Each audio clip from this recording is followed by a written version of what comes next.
நவராத்திரி ஏன் கொண்டாடுறோம் தெரியுமா? சிவனுக்கு ஒரு ராத்திரி சிவராத்திரி, அம்பாளுக்கு 9 ராத்திரி நவராத்திரி. மகிஷாசுரன் அப்படிங்கிற அரக்கனை அழிப்பதற்காக அம்பாள் மகிஷாசுரனோடு 9 நாட்கள் போரிடுறா.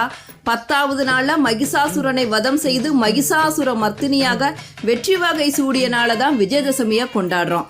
புரட்டாசி அமாவாசைக்கு பிறகு வரும் அந்த 9 நாட்களை தான் நவராத்திரியா அம்மனை நினைத்து நம்ம வழிபடுறோம். நவராத்திரியில முதல் 3 நாட்கள் சக்தியை தரும் துர்க்கையாகவும், அடுத்த 3 நாட்கள் செல்வத்தை தரும் லட்சுமியாகவும், கடைசி 3 நாட்கள் கல்வி ஞானம் தரும் சரஸ்வதியாகவும் அம்பாளை வழிபடும் வழக்கம் இருக்கு.